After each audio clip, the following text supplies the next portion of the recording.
Hola amigos, muy buenas noches, gracias por acompañarnos en este espacio de opinión de Comuniqué Channel y como siempre les saluda nuestro amigo Rodolfo González Crespo que me acompaña esta noche y pues gracias por su atención hablando de noticias en Yucatán. Pues esta vez ocurre otra vez los problemas que están dándose ahorita con Andrés Manuel López Obrador, ¿no? 100 días del 100 presidente días. de la República, Yasmín, y bueno, todos los focos así están concentrados en el presidente de la República, Andrés Manuel. Vamos, detractores, otros a favor, dimes y diretes. El caso es de que es nota todas las mañanas, en las mañaneras. De alguna manera tiene su estilo muy particular, él de hacer política, y bueno, todas las mañanas da la nota, ¿no? O sea, y le funciona, y le está funcionando porque llegas a ver que hay gente que sigue aplaudiendo su llegada y la toma de decisiones, algunas de ellas bastante polémicas. es como una campaña permanente, yo así lo veo. Pero se agota, ¿no? Llega un momento, eso tiene un tope, creo yo, ¿no? Lo que pasa es que la jornada ahorita está muy, muy joven, está empezando, estás hablando de los primeros 100 días, hay bastantes actitudes, proyectos erráticos, polémicos, algunos incluso bastante discutibles, pero bueno, finalmente el grueso de la población que apoya el proyecto de Morena sigue aplaudiendo la toma de decisiones, ¿no? Yo creo que en estos primeros 100 días hemos escuchado un montón de opiniones, todo, ¿no? ¿verdad? Algunos, como tú bien dices, señalan, por ejemplo, de que no ha habido resultados, no ha habido proyectos ya consolidados, inclusive objetivos ya muy claros, ¿no? O sea, podemos decir que en estos 100 días, la cancelación del aeropuerto, que no gustó tanto a la iniciativa privada, afecta a la aviación. Que además afectó las finanzas del mismo gobierno. Y las finanzas del mismo de gobierno. Miles de millones de pesos que se perdieron. Va a ser un costo para el país, yo Así creo, es. y un atraso para el país, ¿no? Tenemos el tema de las huelgas en los estados del norte del país, que también afecta a las finanzas y de alguna manera enfrenta al gobierno federal con los gobiernos estatales, ya que los gobiernos estatales manifiestan de que pues esto es generado por Gómez Urrutia, aliado del presidente de la República. Y socialmente hablando, pues un tema que no da mucho para qué hablar y comentar, que es el de las estancias infantiles, que por cierto este lunes vimos al PAN, al Partido de Acción Nacional, presentar una queja ante Derechos Humanos por el recorte presupuestal a las estancias infantiles, toda vez que se está viendo como una violación a los derechos humanos de los niños y de las empleadas de estas estancias que ya no tienen dónde trabajar, madres de familia también que no tienen dónde dejar a sus hijos. Y bueno, el Partido de Acción Nacional está tomando este asunto a través de la diputada federal Cecilia Patrón Laviada, precisamente para buscar algunas alternativas que permitan pues solucionar ese problema, aunque se antoja muy difícil porque a palo dado ni Dios lo quita, sí, y pareciera que ya es un hecho incluso en ley, ¿no? Yo creo que estas estancias infantiles tenían una labor muy social, ayudaba a la gente, a las mujeres, a los niños, al trabajo, y creo que pues va a tener una afectación importante. Es un duro otro tema, yo creo que allá digamos que es un triunfo de él, porque hay que decirlo de un lado y del otro lado, ¿no? Digamos que la Guardia Nacional, que la Guardia Nacional pues es la guardia que él quería, para los fines que él quería, y de alguna manera pues logró que el Congreso, el Senado y los estados le aprueben al presidente la Guardia Nacional que él quería, que involucra al Ejército, a la Marina, a la Policía Federal, y de alguna manera pues los críticos de esta Guardia Nacional pues decían de que no es conveniente que el Ejército haga las funciones de la Guardia Nacional. Finalmente el presidente de la República ha advertido que puede ser un mando militar o un mando civil. que eso Sí. es independiente.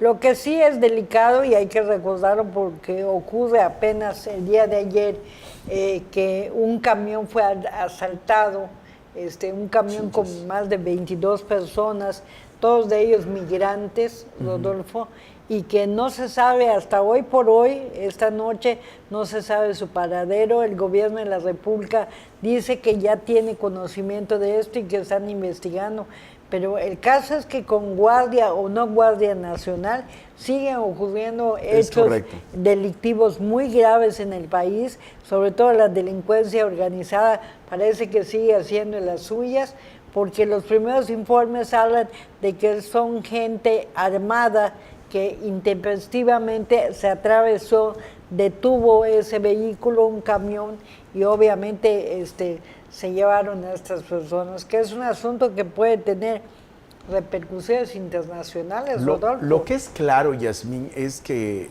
durante estos 100 días de gobierno la inseguridad no ha bajado, inclusive creo que ha subido la inseguridad, y lo que se ha hecho para evitar la inseguridad pues no ha funcionado hasta hoy, ¿no? Y en el tema, por ejemplo, de evitar el robo a los combustibles, pues sí entró en el presidente de la mucha República. Fuerza, pero como que ahorita bajó. A mí lo que me llama la atención es que, bueno, hay corrupción, pero yo no he visto que realmente se actúe en o contra detengan de a estos, alguien. en contra de estos. Y otro caso, el asunto del huachicol en México, que es un asunto evidentemente grave. El gobierno lo atajó abruptamente, pero ahorita como que ha relajado un poco este asunto y no se nota que vaya siguiendo una tónica directa, ¿no? El caso es que yo creo que el riesgo que tiene el país, Rodolfo, no sé si estás de acuerdo conmigo, es que caigamos en la incertidumbre por la toma de decisiones, que se tomen decisiones parciales o que simplemente sean erráticas y finalmente no lleguemos a nada en cuestión. Bueno, ya tenemos formalmente la aprobación de la Guardia Nacional, pero todavía para que esto se sale va a llevar un tiempito, ¿no? Yasmín, y México le urge hacer algo, ¿no? Sin embargo, fíjate de que las mismas encuestas muestran que tiene una muy buena aceptación con la población, que no es toda la población, vamos, pero sí los porcentajes de aprobación del presidente de la República son altos. Sí, por un lado vemos eso, y por otro lado las calificadoras pues resulta que ven al país como un país que va su crecimiento a la baja y que ven ellos riesgo país. Lo que pasa es que las calificadoras no ven la cuestión popular. Las calificadoras ven la cuestión financiera, los movimientos la cuestión real, de los mercados, el movimiento de la inflación, el movimiento peso-dólar, todas esas cuestiones muy financieras que los mercados son muy nerviosos. Entonces, obviamente, cuando hay toma de decisiones inciertas, ocurre esto. Entonces, las calificadoras, que por cierto el gobierno de la República ha tachado de falsas, sí. Y bueno, es que pareciera que organismos externos, asociaciones civiles, calificadoras, etcétera, todo lo que no tiene que ver con gobierno y no están de acuerdo con el gobierno, los pues, descalifican. O sea, podemos decir ¿no? que el gobierno descalifica a las calificadoras, ¿no? Claro, o sea, pero las calificadoras tienen una presencia a nivel internacional y un reconocimiento. Y un prestigio, claro. Sí, un reconocimiento y digamos que una firma y un sello que los avala de todo lo que hacen. Y ellos no lo hacen según el gusto o disgusto por la persona, lo hacen en función de esos equilibrios. Indicadores financieros, esa es la palabra exacta, como dices, Rodolfo, y sobre eso dan la calificación. Obviamente dieron una calificación Decreciente. Para el país. Sí, sí, sí. Y bueno, eso no gustó al presidente de la República y a su gobierno, pero bueno, y me da pie esto a decir que qué está pasando, porque esta misma semana vimos que la Secretaría de Bienestar, que es una imagen directa del gobierno de la República, publica 5 razones por las que tú, como mexicano, no aceptarías un apoyo del gobierno. Que porque seas antipatriota, esa es una. La segunda dice que porque... ¿Cómo es eso? Sí, que porque no quisieras tener el apoyo, preferirías que te lo dé directo o que te lo dé a través de intermediarios. Saca esas 5 cosas. Sí. Sí, Rodolfo, eso fue hace 2, 3 días. Eso es muy subjetivo, eso sí, es no es una regla de operación. No, pues es una manipulación. Entonces, lo que pasó es que el mismo gobierno de la República tuvo que aclarar esto y en su misma página tuvo que decir que ese material no estaba autorizado y que disculpe usted. Entonces, este tipo de cosas están afectando lo que puede ser la imagen y lo que puede ser también la visión hacia el exterior de lo que está pasando en el gobierno de la República. También hay una cosa muy importante, la actitud que el gobierno de la República ha tenido en relación a lo que está pasando en Venezuela también impacta, porque no ha querido, ha querido, mejor dicho, mantener, estar a un lado de ese asunto, cuando hay otros países que se están sumando al clamor de estar inconformes con lo que está pasando en Venezuela, que en realidad es inhumanamente aceptable, ¿no? Sí. Entonces, yo creo que hay allí cierta situación que puede afectar al país como tal. Oye, también el tema de la gasolina, si bien la gasolina, pues estaban altos sus precios. Hoy otra vez están de nuevo altos sus precios y esa fue una promesa del presidente de la República que iba a bajar el precio de la gasolina, ¿no? Y no, pues resulta de que no, ya igual creo que está, no sé. En algunos sitios, lamentablemente, más alta que en el gobierno de Peña Nieto. Casi a 21 22. A 22, y otra cosa que hay que decir, que bueno, la gente del gobierno de López Obrador asegura que todo esto es consecuencia de la toma de decisiones que hizo el presidente anterior, Enrique Peña Nieto. Bueno, posiblemente así sea, pero lo que es un hecho es que ese nuevo gobierno prometió en campaña otra cosa. Sí. Dijo que iba a bajar los precios de gasolina y de electricidad, y en ningún caso ha ocurrido. Si bien es cierto que apenas faltan 100 días, pero hay que decir una cosa, el presidente de la República, Andrés Manuel López Obrador, llegó con mucha influencia, con mucho apoyo ciudadano, y sobre todo tiene la mayoría en el Senado de la República. Y en el Congreso. Y en el Congreso de la Unión. Por tanto, tendría todas las condiciones para tomar las decisiones que permita cumplir lo que prometió. Oye, ¿no te parece? El Movimiento Ciudadano y otros partidos han empujado fuertemente para decir al presidente, oye, si le quitamos el impuesto, el IEPS, podría la gasolina tener un precio más bajo, menos alto. ¿Sí? Así es. Y bueno, no lo quiso hacer. Vaya. Incluso los diputados del PAN, ¿te acuerdas aquella refriega casi campal que hubo en el Congreso de la Unión en los primeros días de esta administración, en el mes de diciembre que fue? Pedían que se cambie el IEPS, precisamente, sí, claro, que es el impuesto, porque hay que decirle que de 20 y tantos pesos que vale el litro de gasolina, prácticamente 10 o 12 se van en el impuesto. IEPS, claro, sí. O sea que es mayor el costo por el impuesto que se paga. Entonces, lo que está pasando es que sí hay una presión muy fuerte, y además seguramente usted no nos dejará mentir, en su bolsillo está sintiendo la afectación ante el alza a los precios del combustible. Obviamente se impactan servicios, bienes y también productos básicos. Oye, ¿no? Y en las redes, Yasmín, está a todo lo que da un tema de una dama que dice que las burras y no sé qué. ¿Cómo está eso? Cuéntame. La senadora Jesús Rodríguez, que es del partido Morena, y la verdad, pues lo único que hacemos no es hablar mal de Morena, sino decir las cosas que están pasando.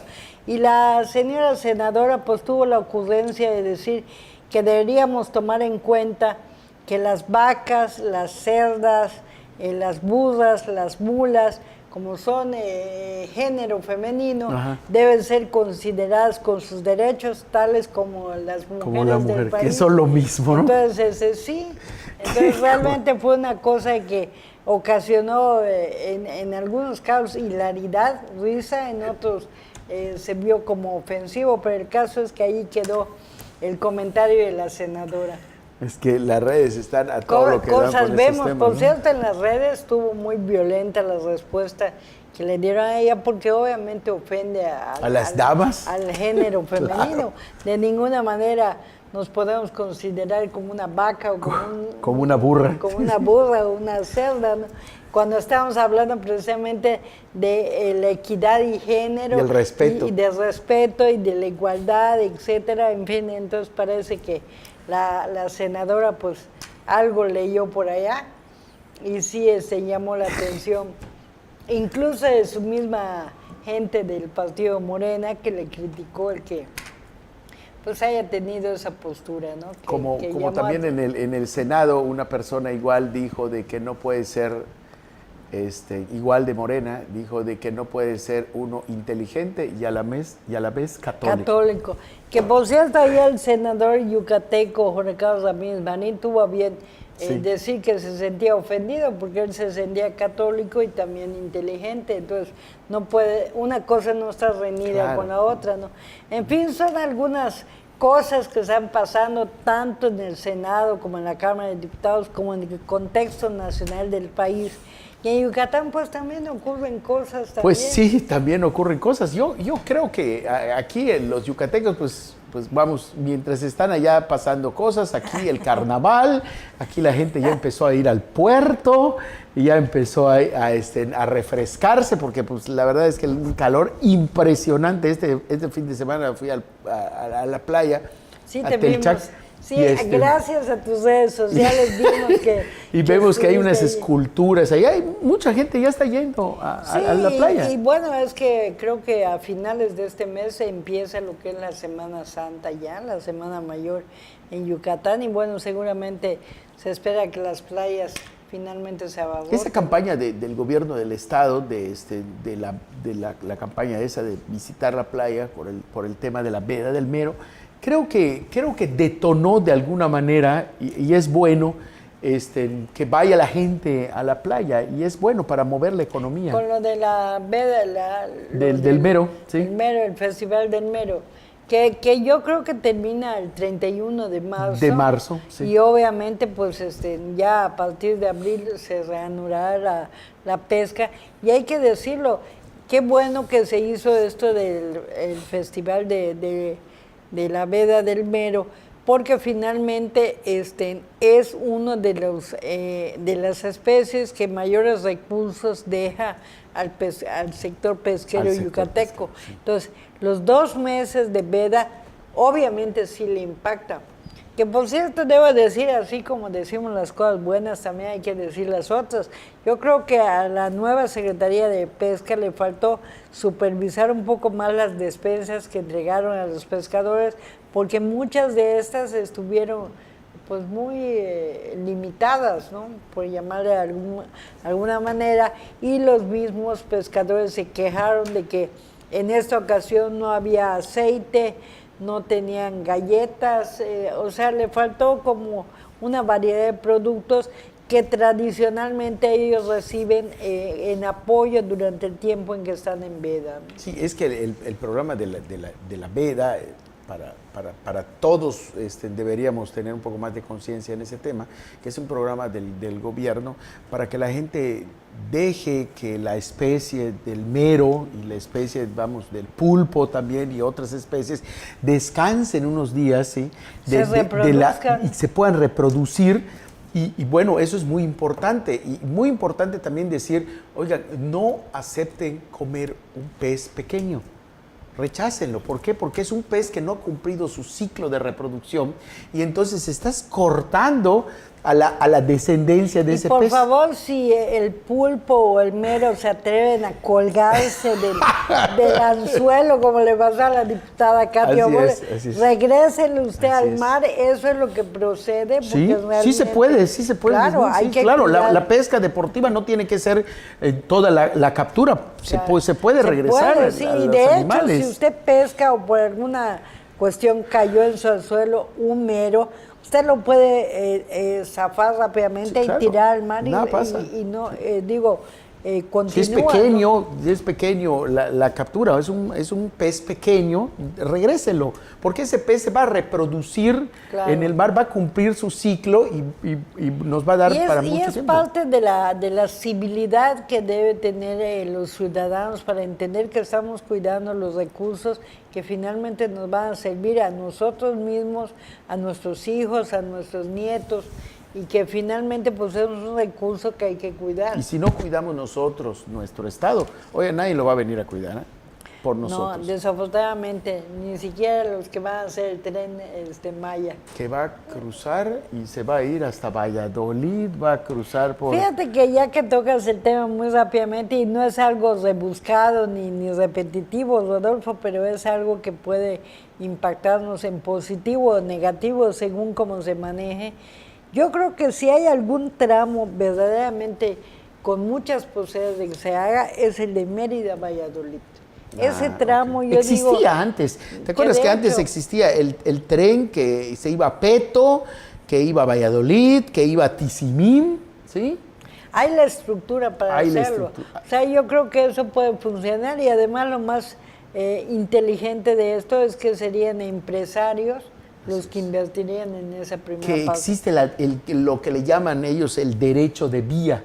Hay los caminos. En algún tiempo, mis abuelos me platicaban de que iban a la fiesta de Tizimín o a la de Valladolid en tren. No, pues, ¿quién no? Bueno, yo me acuerdo hace mucho tiempo de niña, íbamos en el tren hacia Progreso. Había sí, claro, sí. Era un paseo el viajar de Mérida a Progreso, ¿no? Salía de la estación donde estaba la estación aquí por Mejorada, hasta el puerto de Progreso, era todo un recorrido, ¿no? Y bueno, hay como te decía, lo que es de Mérida hasta Valladolid, ese tramo, sería mucho más fácil que se haga esta infraestructura para el tren rápido. Oye, dices Valladolid, recuerdo que hay una importante maquiladora ya que está haciendo algo muy interesante, no sé. Sí, publicamos hace unos días un reportaje en el Universal de México, que por cierto les invitamos a compartir, en donde descubrimos una maquiladora increíblemente que está en Valladolid y que ha recibido apoyo precisamente del gobierno del estado, y que por cierto el gobernador Mauricio Vila Dosal deberá ir próximamente allá, al parecer el próximo fin de semana. Y allá hay más de 600 empleados que es mano de obra yucateca, netamente yucateca. ¿Qué crees? Están cosiendo y están haciendo prendas especiales que envían a la NASA. Los uniformes. Uniformes que usan empleados y técnicos de la NASA en los Estados Unidos, allí se están maquilando. O sea, y el grupo Álcico, que es un grupo internacional de origen belga, que es de recursos de inversión de Bélgica y de México, tiene hecho esa maquiladora increíblemente, y ahí se hacen los uniformes. ¿Quién se podía imaginar, no? De que en un lugar tan... Manos yucatecas, y debo decirte que tuvimos la oportunidad de platicar con el director del grupo Álcico, que es Adrián Caraves, y nos decía, decidimos Yucatán por dos factores básicamente. Las habilidades de los yucatecos, son gente noble, muy importante, aprende rápido, y la seguridad, importantísimo. Yo creo que eso es lo que hay que cuidar y preservar para que siga viniendo este tipo de empresas para dar empleo a los yucatecos. Bien, pues ya se nos agotó el tiempo, ahí nuestro amigo Chipi ya nos está diciendo que el tiempo se terminó. Rodolfo, nos vemos la próxima semana. Un gusto. Dios mediante, a nuestro auditorio le agradecemos el favor de su atención y les esperamos en comentarios y opinión de Comuniqué Channel la próxima semana. Buenas noches.